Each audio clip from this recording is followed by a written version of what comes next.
গত 50 বছরে কয়টা প্রেস সেক্রেটারি প্রেস কনফারেন্স করেছে?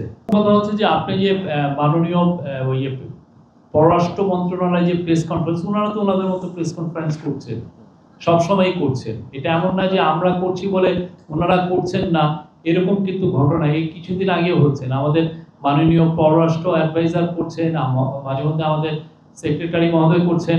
আর আপনারা যেটা দেখেন নাই, সেটা হচ্ছে গত 50 বছরে কয়টা প্রেস সেক্রেটারি প্রেস কনফারেন্স করেছে?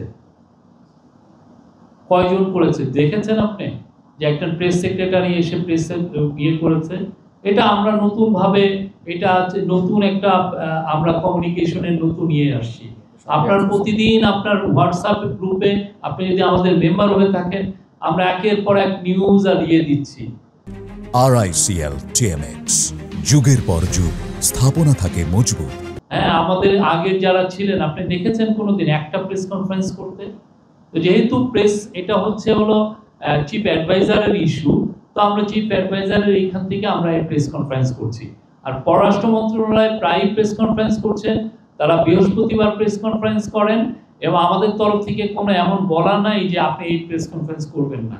এটা কোনো ধরনের আমরা করি না। অনেক সময় একসাথে করলে জিনিসটা আরো বেটার হয়, সেই জন্য আমরা একসাথে করি। কিন্তু কোনো ধরনের কোনো ইনস্ট্রাকশন নাই যে না আপনি প্রেস কনফারেন্স করবেন না, আমি করছি, এরকম কোনো কিছু কিন্তু না। আর আপনি যেটা বললেন যে প্রেস সেক্রেটারি, আপনি কত বছর, আপনি বোধহয় 15-20 বছর তো জার্নালিজম করছেন মনে হয়, হ্যাঁ?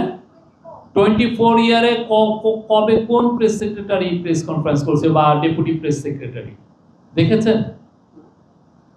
একদিন হয় নাই। তো আমরা এটা করছি বিকজ এটাই আসলে বাইরে হয়, ওয়ার্ল্ড ওয়াইড এটাই হচ্ছে নর্ম। হ্যাঁ, আর ওই বিষয় হচ্ছে যে ওইটার বিষয়ে আপনি যেটা বললেন ওইটার সাথে এটা আমার মনে হয় না কোনো সম্পর্ক আছে। Thank you. মালয়েশিয়ান অফিসিয়ালদের সাথে অলমোস্ট সব বিষয় নিয়ে আলোচনা হবে। আর ওইখানে এই যে প্রথম প্রশ্নটা যেটা বললেন সেটা অনেকটা স্ট্রাকচারাল ইস্যু, এখানে অনেক বিষয় এখানে ইনভলভ। তো সেটা নিয়ে আমরা কিন্তু অনেক সিরিয়াসলি, এটা ডক্টর আসিফ নজরুল প্রথম থেকে এটা নিয়ে লেগে আছেন, এবং এটা নিয়ে আমরা আশা করছি সামনে আরো আমরা এটা আরো একটা বেটার জায়গায় যাবে। আমি আলাউদ্দিন আরিফ কালুলা পত্রিকা থেকে বলছি। পুলিশ অফিসিয়ালদের মধ্যে এক ধরনের কন্ট্যাক্ট আমরা সেট আপ হয়েছে, এস্টাবলিশ হয়েছে, এবং এর ফলে এখন থেকে মানে যে কোনো ধরনের এই যে ইনফরমেশনগুলো আসছে সেগুলো যাতে যাচাই বাছাই করা যায় এবং খুব দ্রুত ইনফরমেশন শেয়ার করা যায়, সেই বিষয়ে আমাদের আলোচনা হচ্ছে, এবং এটা আমরা ক্লোজলি দুইটা দেশ কোঅপারেট করছে। এই বিষয়ে মাননীয় মন্ত্রী আমার মনে হয় উনি, কেননা এই চিঠিটা যেহেতু আমি দেখিনি বা আদৌ চিঠিটা এসছে কিনা আমি যেহেতু দেখিনি, উনি এই বিষয়ে বলতে পারবেন। আমার মনে হয় যে ওনার সাথে কথা বললে হি উইল রেসপন্ড, মানে আমাদের মাননীয় অ্যাডভাইজার এখানে রেসপন্ড করবে।